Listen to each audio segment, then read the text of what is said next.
In this episode of Let's Chat with Nostalgiacade, I'm going to discuss RPG CACs and why I have a love-hate relationship with them.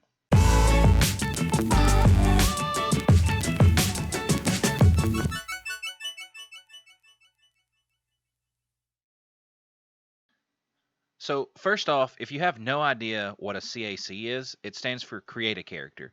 Now, there are a lot of games that employ create a characters in them, not just RPGs, but for this video, I'm mainly going to be talking about RPGs. Secondly, I know this wasn't recorded live, but Nostalgiacade Live is a playlist for both stream broadcasts where I go live, so it's like an archive for those, and it's a place where I'm going to be putting all my discussion topics as well. So, yeah, gonna be putting all that stuff there. Moving on. So, games like Wasteland 2, Fallout, Skyrim, Dungeons of Dreadmore, Outer Worlds, etc.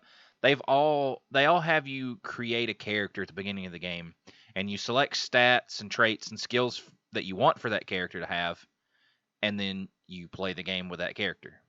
So the game that I have in the background right now is Wastelands 2 Director's Cut. In the case of Wasteland 2, you make your entire party using the CAC system. And this is where we get into the side of why I love these in-depth CACs so much. So for Wastelands 2, you don't necessarily have to create your entire squad. You can use the default squad, which will generate 4 random characters that you can go in and change. But why would you want to do that when you can make the characters exactly what you want? So using Wasteland 2 as the example, look at all these options that you're greeted with as soon as you boot into the game. I mean, this is not even as many options as there are completely. This is just the very first set of options that you have to choose from. Choose your portrait, choose your name, choose your gender, your age, your religion, if they smoke, what their ethnicity, and their biography. But that's not even that's just this one side of the screen. So after you set all the options there, over here on the side you have customize appearance, and then you can completely customize or randomize a character. So we're just gonna go with that, just for But yeah, there's a lot of you can adjust the size, skin tone, the legs, which is the pants, the backpacks, and you've got all these options that you can do to fully customize each character in your party to really make them 100% custom and original, which is super cool. So after you do that and you go next, after all of those options for your backstory and appearance, you get into the meat and potatoes of the CAC, and that's going to bring me to point number 2.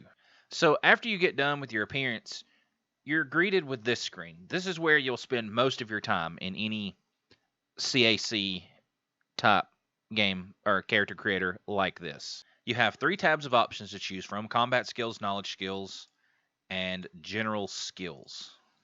And basically when you start the game and you get here, the game's like, have fun, pick what you want. Luckily, if you mouse over a stat or option that you don't understand, the game's going to tell you what it's for and what stats it's going to affect. So if I mouse over intelligence, it's going to tell me that to get the next upgrade for intelligence, it's going to cost 1 attribute point. It's going to move that stat to level 4. It's going to give me a +1 skill points per level increase. And over on the right, it's going to tell me intelligence allows a ranger to learn and process information efficiently, giving them early access to a wide variety of skills and the ability to master them quickly. So you get a big increase to your skill points per level, and you get a bonus to your action point. After that, you're greeted with the quirk selections. So you can pick a quirk if you want to. This also adds a huge amount of customization to the game. So let's take, for example, asshole. It's going to give you the hard-ass dialogue options that are always going to exceed. The drawbacks is squad cannot use kiss-ass or smart-ass dialogue options. So we're just going to pick that. And after that screen, you're given the option to do it again. And you can do this up to 3 more times for your entire party. Now, you don't have to, but with this game, you probably want to have a 4-man squad. So, changing the scale a little bit, and I literally mean a very little bit, we've got Shadowrun Hong Kong. It's not as intensive as Wasteland 2 because you only have to make a singular character versus a party, but the option selections are equally in depth. So, as you start, you pick your gender, and then you pick your race, and then the race you select affects the archetype that you can get. Okay, turns out that I was wrong about that. It doesn't matter what race you pick to get your class. Those classes are just pre-mades that you can pick if you don't want to make a custom class. Um, so, for example, if you pick a human, then humans get a +3 to karma to start the game.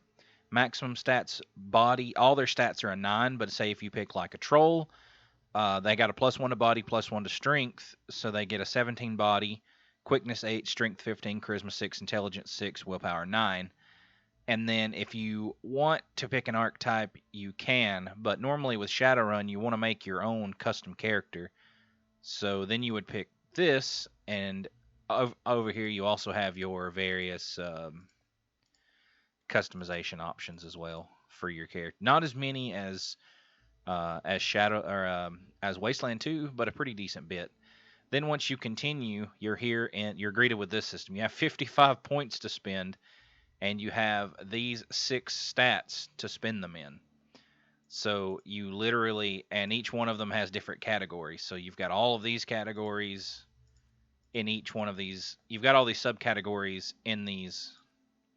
So like for quickness, you can just put into like quickness. Quickness is used to calculate the chance to hit in ranged combat. Reduces the chance to be hit by enemy attacks. So you can put that up to 8. You have to do it in increments of 1 every time you go up. It uses a various number of points, and then you basically spend all of your points, and then you confirm, and then the game starts. Don't get me wrong, I love having all of these options to 100% affect how my experience is going to be, but at the same time, it's kind of daunting. I always have a feeling of what if I choose a useless skill, or what if I need this one skill, but I decided to cut it for this skill, and it sucks. Questions like these, they keep me at the character creation screen for quite a long time. I wouldn't say I like to min-max my created characters, but I do like to make sure that my builds have a little bit of utility and cohesion. And I spend unnecessary amounts of time at the CAC screen, ticking and unticking options, tweaking sliders until I'm 100% happy with everything. In the case of Shadowrun, after I bought it, it took me about 3 days before I actually booted up the game to play it because I was researching the CAC and trying to get a build idea together before I started playing it. It didn't work. I booted up the game and I was at the create a character screen for about an hour and a half, and I couldn't decide on a build. I would get done and I'd be looking back over the build and be like, man, this dude is cool, but what if he could do this also? And then I'd go back and I'd tweak his stats and I'd tweak his points and stuff, and then I'd do the same process again, and I'd do this 2 or 3 times, and then I'd wind up just starting over completely and just deleting the character and start from scratch. And this isn't the game's fault at all, and I'm not trying to blame it on them. This is 100% my fault for being so indecisive and trying to get the most out of my creative character. Because my philosophy on it is this. Once you select your options and you click confirm, you are stuck with that character through the whole game most of the time. Some games do let you respec, but in the case of like Shadowrun and stuff like that, once you click confirm, you are stuck. So I like to make sure that I have everything exactly how I want it to be to keep from getting a good ways into the game and then being like, well, I picked this skill because rule of cool, but it makes my character suck because it's not optimal. Time to start over. Ultimately, this is my biggest complaint with in-depth CACs like these. But as I've said, it's also what makes me love these games even more. Having the complete creative control to make a character function exactly like I want him to and not being bound by a class or whatever kind of restrictions is just it's just amazing. So my question to you guys is, what are your opinions on super in-depth CACs? Comment below and I'll read your responses out on the next Nostalgiacade Live episode. Anyway, guys, that's going to be it. If you liked the video, hit that like button, hit that subscribe button.